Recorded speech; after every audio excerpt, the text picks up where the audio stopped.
Why is it that you know exactly what you should be doing and still don't do it? You know you should go to the gym. You don't. You know you should quit the job you hate. You stay. You know scrolling your phone at 1:47 a.m. isn't relaxing. But here you are, convincing yourself tomorrow will be different. And tomorrow never is. See, most people don't fail because they're stupid. They fail because they keep negotiating with themselves. I'll start Monday. I just need to feel more confident. I need clarity first. I'll do it when I'm ready. No, you won't. Because readiness is a lie weak people tell themselves to stay comfortable. And if that sentence pissed you off, good.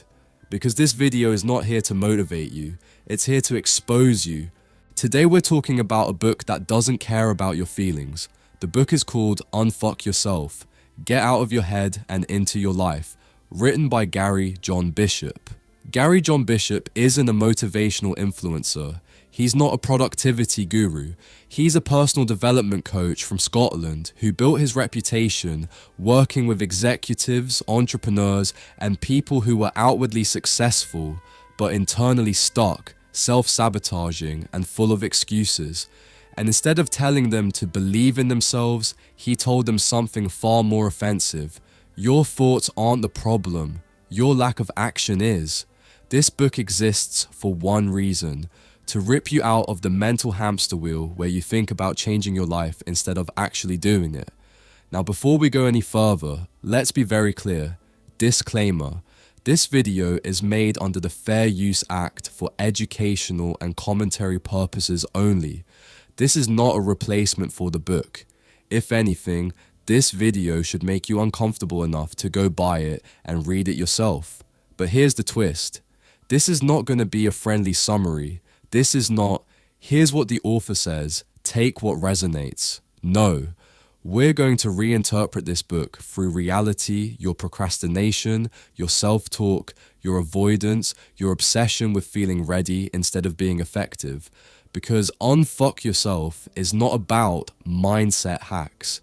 It's about this brutal truth.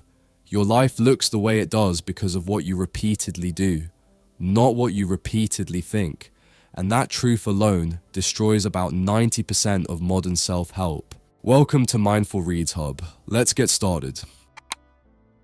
The moment you stop negotiating with your own excuses. You ever notice how people worship readiness like it's some holy grail, sitting there like idle idiots waiting for the perfect motivation, magic clarity, divine confidence before they do anything real with their life? This is the part where most people fall on their faces, not because they're incapable, but because they have one foot in their comfort zone and the other foot waiting for certainty that will never show up. Real life doesn't send you an email that says, "You're ready now," before handing you a promotion, a relationship, a transformation, or an opportunity. The first brutal idea in Unfuck Yourself is this: messy, ugly, uncertain decisions are the only decisions worth making. You decide to stop negotiating with your excuses, not because conditions are perfect, but because you're tired of convincing yourself that doing nothing counts as progress. Gary John Bishop will tell you, in short, relentless terms, your life right now is the result of what you're willing to put up with. If you're stuck in a dead-end job, mindlessly scrolling Instagram until 2 a.m., waiting to feel motivated, or replaying the same old anxieties every day, it's not fate. It's your tolerance for comfort that is the real prison. And here's where things get interesting. Modern psychology backs this up.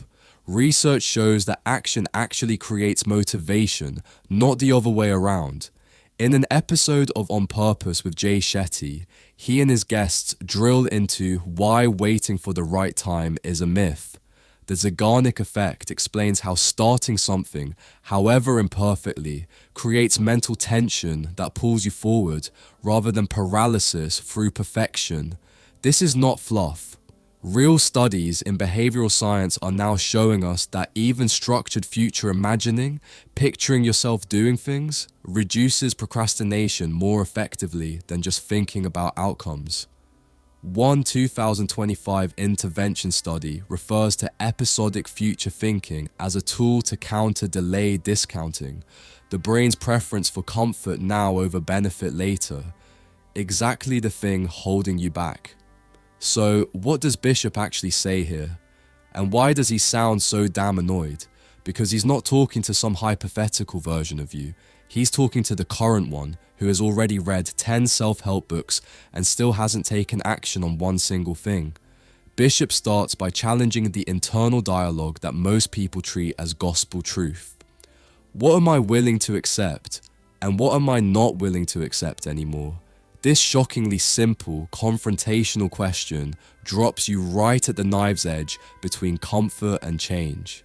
He points out that your life as it is, the good, the bad, the repetitive, boring daily cycle, is 100% because of what you've been willing to keep doing.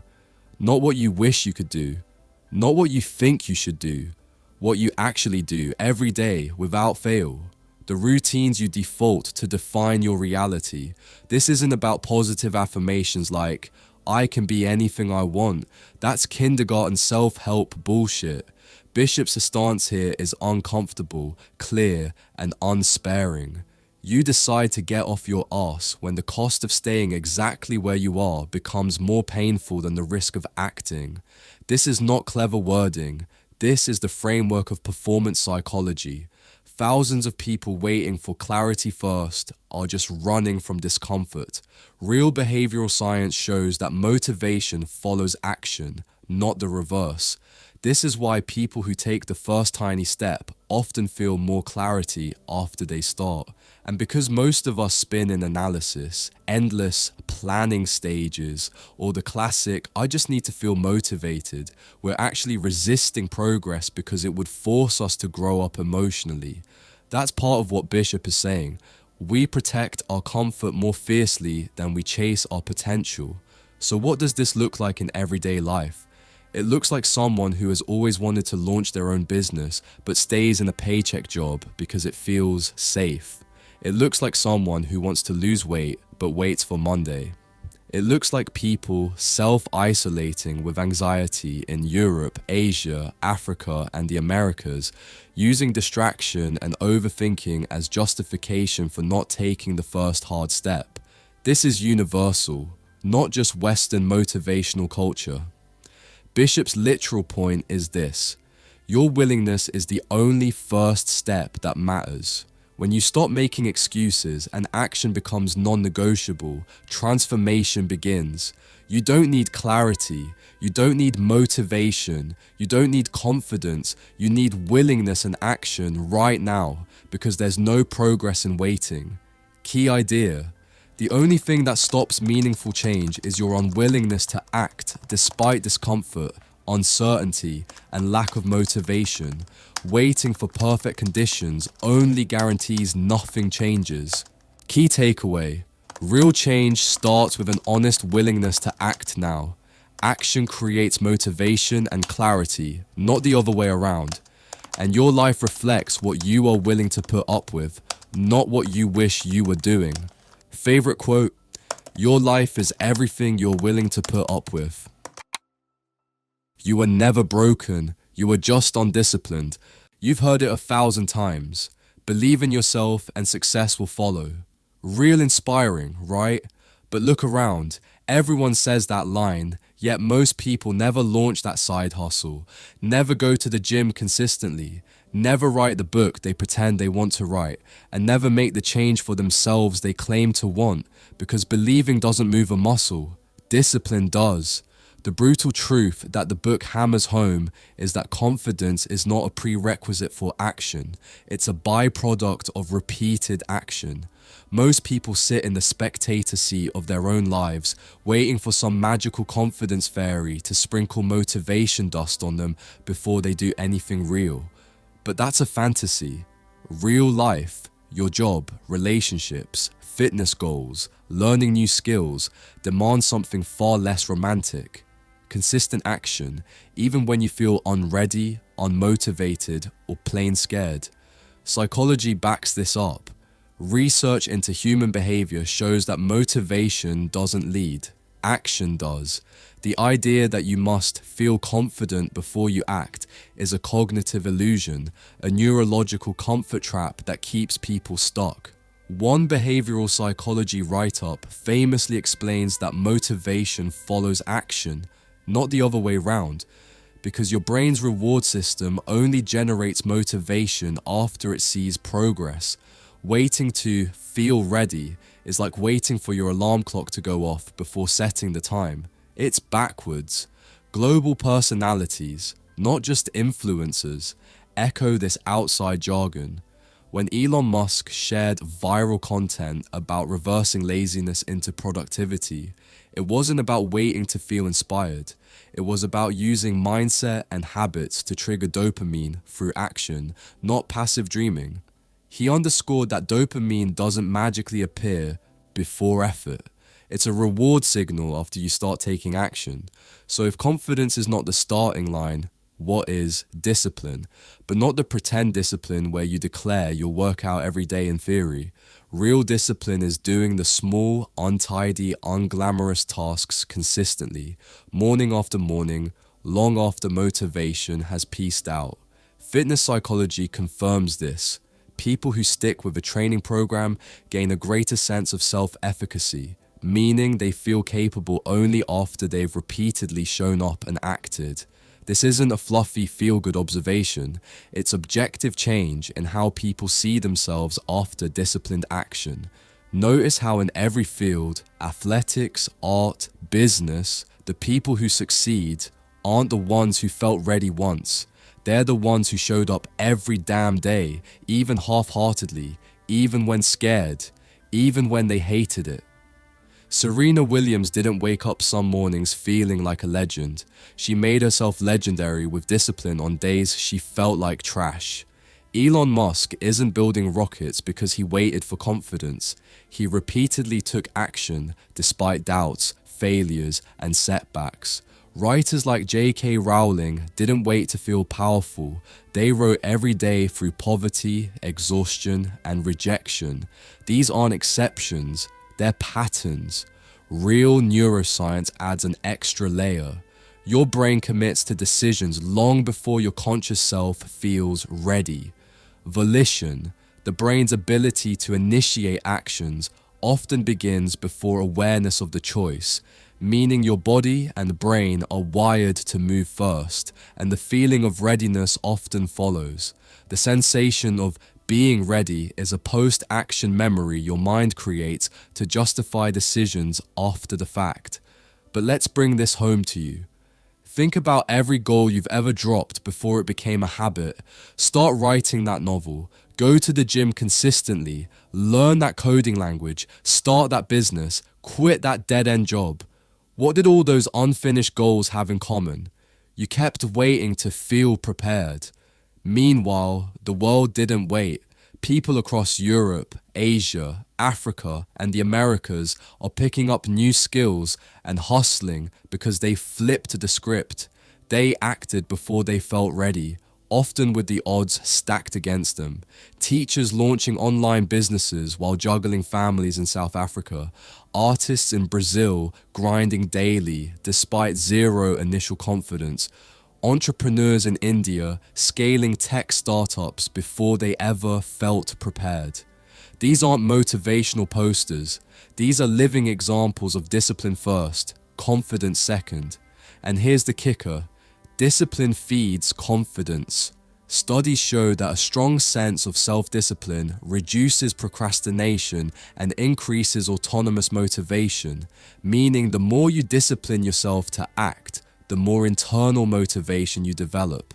This isn't about inspiration, it's about rewiring your brain toward action and away from excuses. So stop waiting for confidence, stop hoping for motivation, stop negotiating with your fear, because the secret that the book, psychology, and real life all agree on is this: you were never broken, you were just undisciplined, and winners act before they feel ready. You don't get confidence first. You earn it through action. Start with a tiny step. Keep going. That is how you build a life that looks nothing like your excuses. Key idea. Confidence is not a prerequisite for meaningful action. It is a byproduct of disciplined action taken consistently over time, not waiting for motivation or readiness. Key takeaway: you build confidence and success by showing up and acting, especially on days you don't feel ready. Discipline transforms uncertainty into capability and rewires your brain for action.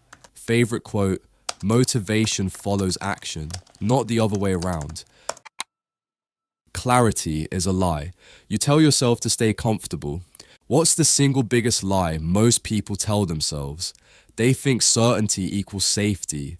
They think if they knew what would happen next, they'd finally act. The universe would magically celebrate their preparedness with success. That's not just naive, it's biologically encoded in us.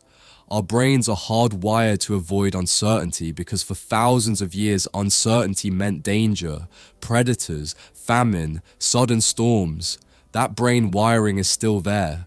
But now, in 2026's world of remote work, AI disruption, gig economies, climate change anxiety, and rapid globalization, certainty is a mirage.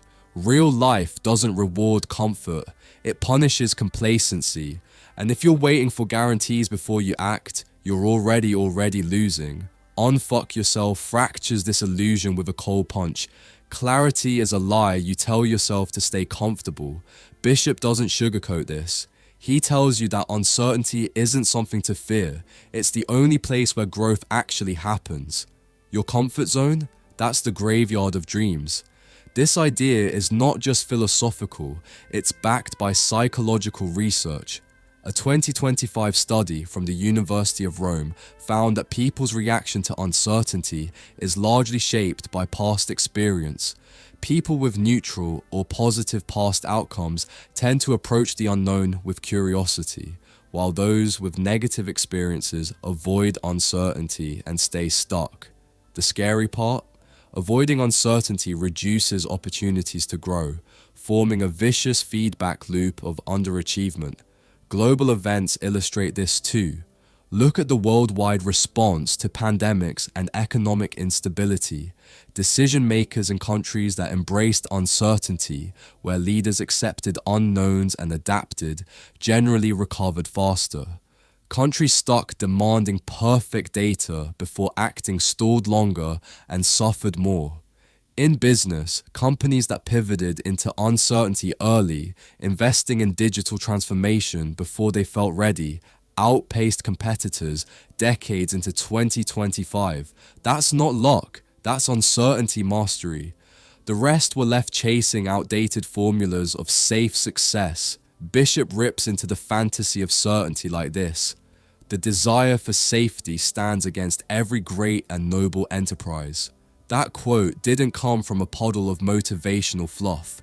It's Tacitus, a Roman historian, writing when societies had less control and less predictability than humans ever had. What's ironic is that modern humans act more risk-averse than ancient civilizations that faced literal uncertainty daily. Our brains treat modern uncertainty the same as ancient threats, but now it's paralyzing us rather than saving our lives. Here's the thing, uncertainty isn't random chaos. It's information you don't yet understand. Just like quantum physics suggests, the more you hold onto observable patterns, the more your brain overestimates control. Complexity science in 2025 even suggests uncertainty in systems, whether climate, markets, or social trends, isn't unpredictable randomness at all. It's complexity waiting to be decoded with adaptive behavior. So how do you stop being afraid of the unknown? You reframe it. Instead of seeing uncertainty as a threat, see it as a signal of opportunity. The book phrases this as, I embrace the uncertainty, and it doesn't mean being reckless. It means you accept that control is limited, but your influence is not. Your actions still matter more than your fears. Look at the explosion of careers since the 2020s. Content creators, solopreneurs, digital nomads, AI trainers, These aren't jobs that came with clear roadmaps. They emerged from uncertainty. People in Brazil building online courses because local job markets dried up. Developers in Nigeria flipping freelance coding gigs into tech startups. Immigrants in Europe leveraging flexible economies to create global remote teams. The common denominator isn't luck, it's people acting without clarity but with courage. And for most people, that's where the mental blockade lies. They want a map before they ever start walking. Healthcare workers in Southeast Asia, teachers in rural Africa, creatives in Mexico City, they don't wait for perfect conditions. They adapt, iterate, fail, and learn. That's not chaos, that's uncertainty as a crucible for growth. One practical psychological insight backs this. Humans are uncomfortable when outcomes are unknown, but research shows that exposure to uncertainty reduces fear over time. Difficulty isn't a signal to shut down, it's training ground. The more you confront the uncertain, the more your brain rewires for adaptability and resilience. That's not just motivational talk, that's neuroscience blended with behavioral research. Bishop illustrates this with real conversational reality. Life doesn't grant you the script before you act. You write the script as you go. Waiting for guarantees is just fear, wearing a mask of prudence. But bravery isn't absence of fear. It's action despite fear. Most victims of stagnation are just people mistaking lack of clarity for lack of ability, and that's the ultimate trap. Growth exclusively happens in that gritty, uncomfortable zone between don't know and let's start anyway. That's where opportunities live. That's where decisions echo into progress. That's the exact message from Unfuck Yourself. And it's not soft, it's not polite, it's not nice, it's transformational. Key idea: clarity is an illusion people cling to in order to avoid discomfort. Real growth and opportunity only happen when you embrace uncertainty instead of demanding safety or guarantees. Key takeaway: you don't need perfect conditions to move. The only way to grow, learn, and change your life is to make decisions without the comfort of clarity and to act despite fear of the unknown. Favorite quote: there really is no destination. There is only exploring. Uncertainty is where new happens. Your thoughts are noise. Your actions are the truth. While the US economy is rattling with fears of recession and layoffs, most people are looking outward at green lights and red flags. But what if the bigger breakdown is happening inside your psyche? Beneath the facade of adulthood, you still carry a child engine, an archetype that never fully grows up yet demands your full attention. In the abyss of inner life described by Carl Gustav Jung, he argues that the child archetype is the eternal new beginning within you, not the ego's grown-up self, but the version of you untarnished by roles, expectations, masks. It's a radical notion. While you hustle to get ahead, part of you is stuck in the waiting room of innocence, longing for wholeness. Jung explains that the archetype of the child functions on two axes, the promise of future and the echo of the past. In the book, he writes that the child archetype is the symbol of the self, of totality, and of the hope for resurrection.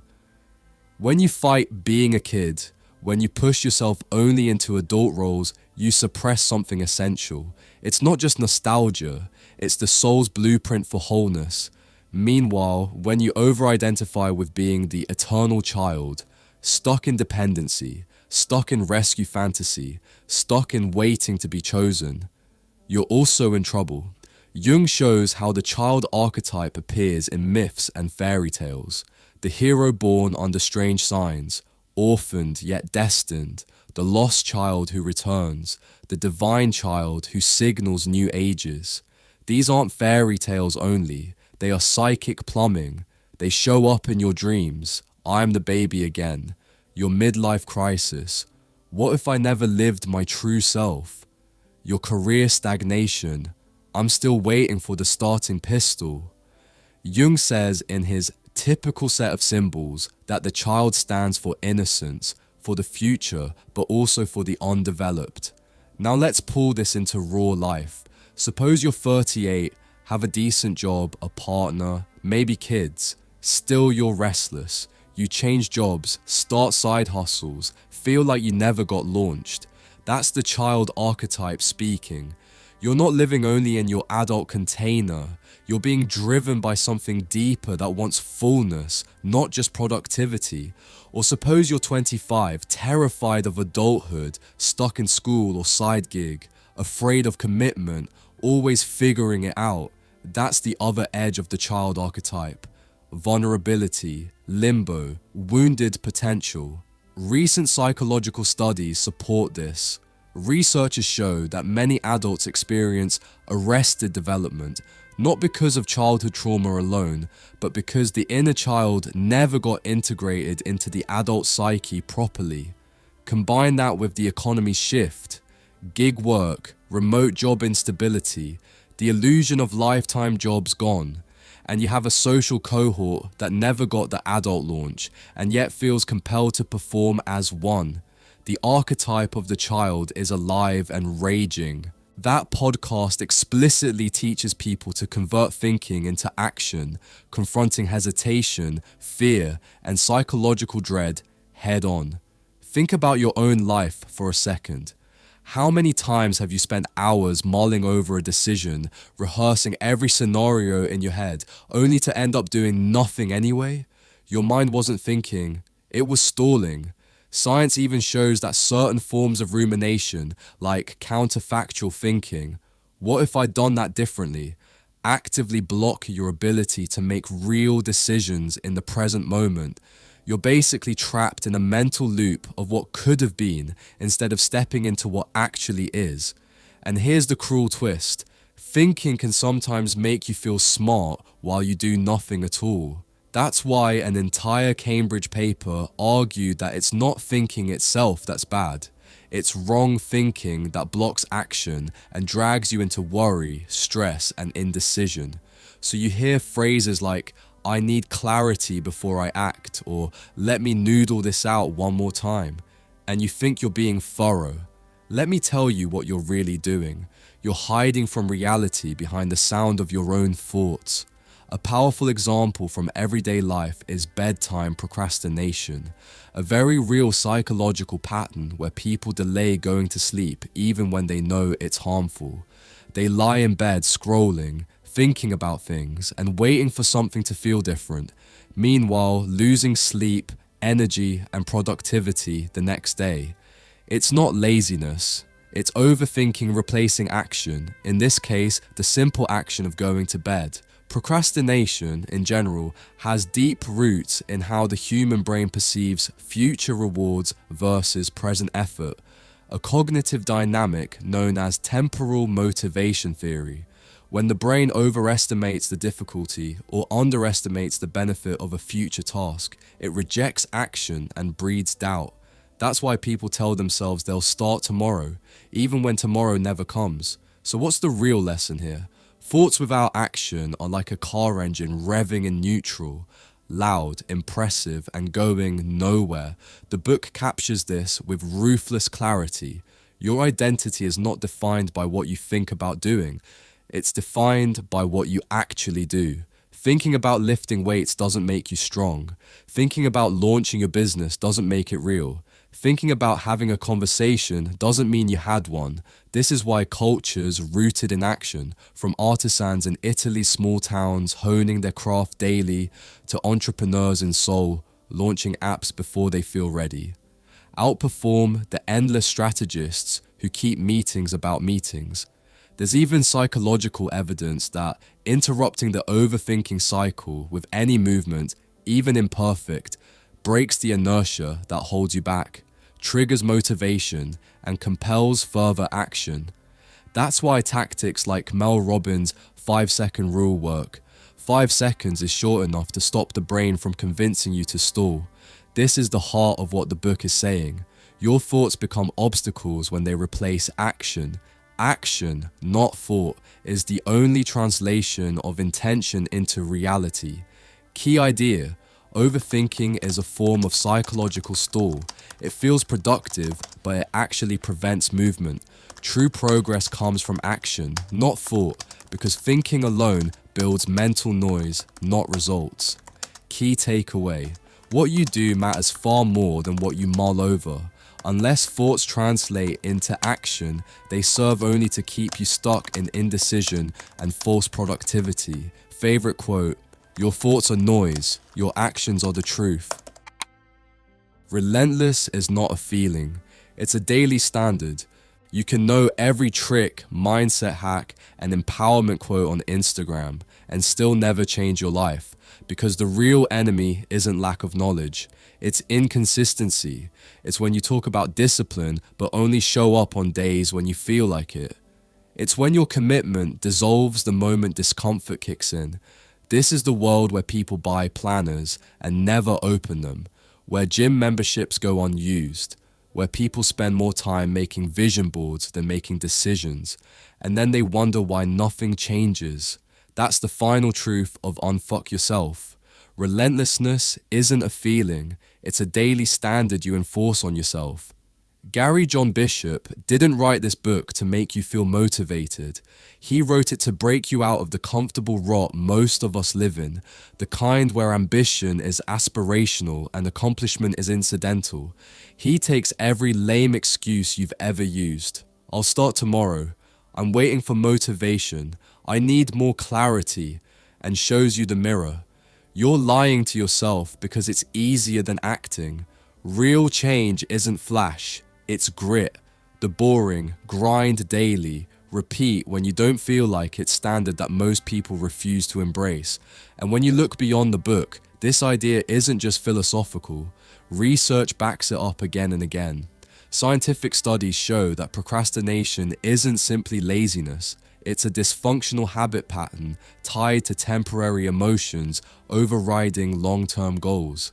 That means most people don't fail because they lack ability. They fail because they use their moods as a decision-making system. Take one example: psychological flexibility. The ability to adjust goals, thoughts, and behaviors in the moment is directly linked to less procrastination and greater time and effort management. This isn't woo-woo mindset theory, it's empirical psychology. People who adapt, who stay flexible and act through discomfort get more done than people waiting for the right day. But this relentless standard isn't all internal psychology. You see it play out in the real world. Look at elite athletes, not the ones who win once and disappear, the ones who repeat greatness year after year. Think of Novak Djokovic playing through injury, or Serena Williams training on days she felt like a freight train of pain. They aren't inspired every day, they showed up anyway. Their performance became identity, not a mood. Or look at startup culture. Billion-dollar tech companies didn't emerge from perfect conditions. They emerged from relentless iterations, small improvements, weekly scrums, pivoting under stress, and shipping when things were still broken. In the global south and the global north alike, tech incubators in Kenya, India, Brazil, and Poland are succeeding not because they waited for perfect clarity, but because they refuse to let setbacks dictate their next move. Because here's the real insult most people never hear. Consistency is not glamorous. Consistency looks boring. Consistency is eating the same sweat and grind every damn day, especially when you don't feel like it. And that's where most people fall apart. That's not just a motivational meme, it's validated research. Behavioral scientists studying procrastination and self-regulation have found that action triggers motivation, not the other way around. That's why techniques like tiny habits, where you break tasks into trivial daily actions, work over time. You retrain the brain to act first, think later. Procrastination, at its root, is a motivation problem, but not because someone lacks drive. It's a timing mismatch. You value immediate comfort more than long-term gains, and your brain is literally wired for that. The brain sees effort as pain and avoidance as safety unless you train it otherwise.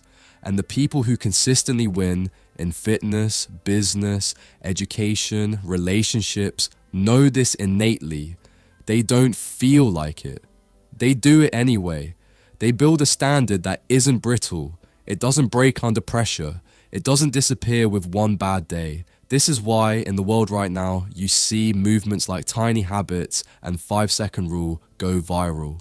Because they're not about motivation, they're about execution. You don't need confidence first.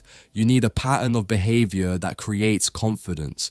That is the essence of discipline.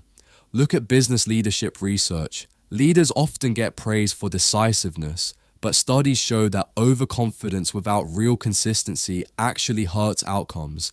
Sound decisions come from repeated decisions, feedback loops, and continual correction, not from ego-driven bravado. So what does relentless really mean? It means you take action when you're tired. You train when you're bored. You work when you're distracted. You pursue your goals when you're scared. You perform when you're uncertain. And you do it not just for a week or for a surge of enthusiasm, but for months, years, and decades if necessary.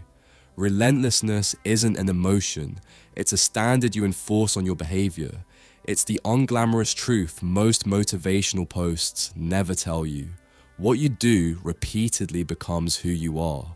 Not what you think about doing, not what you plan to do someday, not what you feel like doing, but what you actually do every day. This is why most people never change. They only talk about it. Meanwhile, the few who do are not superhuman. They're just unwilling to quit on themselves. They treat execution as sacred. They treat consistency as non-negotiable. And that is what separates everyday dreamers from actual doers. Key idea. Real transformation doesn't come from motivation, clarity, or inspiration. It comes from daily, consistent action through discomfort, a relentless behavioral standard that outlasts emotions and circumstances. Key takeaway: success is not an event, it's a habit, and habits are built through consistent action, even when you don't feel like it. Training your brain and identity toward execution, not avoidance. Favorite quote: relentless is not a feeling, it's a daily standard you enforce on yourself. Conclusion. You've listened this far, so now let's finish this the way it should be finished. Not with a soft landing, not with a gentle reminder, not with some Pinterest quote fluff. We're finishing with the truth. You've been fed the myth your whole life. The one where clarity comes before action, confidence precedes success, motivation fuels effort, and perfect timing grants achievement. That's the comfortable lie everyone lives by. But through every chapter, we tore that thing apart. We started with the brutal realization that nothing changes until you stop negotiating with your own excuses and decide right now that you're done accepting the mediocre, the half-lived, the maybe someday. Then we dismantled the belief that you were ever broken. You weren't broken, you were undisciplined, mistaking inaction for preparation and thinking that waiting meant growth. We tore apart the fairy tale of clarity, exposing it as a comfort blanket people clutch to avoid the terrifying reality that uncertainty is the only place real opportunity lives. Then we shined a spotlight on the truth almost no one wants to admit. Your thoughts are noise. Your actions are the truth. Thinking feels like progress until you realize it's a trap. Overthinking is procrastination with better packaging. And finally, after all the mental gymnastics and I'll start Monday excuses, we landed on perhaps the coldest truth of them all. Relentlessness is not a feeling. It's a standard you enforce every single day. Not when you feel like it, not when you're inspired, not when life cooperates, but especially when every fiber of your body screams, I'm done. This is the difference between people who talk about changing their lives and the ones who actually do. And here's the part most people never want to face. Your excuses aren't obstacles, they're choices. Every day you choose comfort over discomfort. You choose stagnation over growth, and you choose the illusion of progress over the hard reality of transformation. Everything we just unpacked, from willingness to action, from discipline to relentless execution, leads to one final insight you can't unhear. Change isn't an event, it's a process. It's sweat-streaked, unglamorous, repetitive action, especially on the days you don't want to do it. That's what separates the dreamers from the doers, the ones who talk about transformation, and the ones whose lives actually look different a year later. So, here's your real takeaway. Stop waiting for the stars to align. Stop waiting for confidence. Stop waiting for motivation. Stop waiting for clarity. Start where you are with what you have and act repeatedly, relentlessly, without compromise, because action transforms the person you think you are into the person you actually become. If you want to dive deeper, grab the book, read it, wrestle with it, let it make you uncomfortable, let it change your neural wiring, let it make you challenge your patterns. It's one thing to hear this in a video, it's another to live it. So here's what you do next. Buy the book, apply what you've learned, and refuse to be the same person tomorrow that you are today. This isn't motivation, this is reality, and you either step into it or you stay exactly where you are. Your move.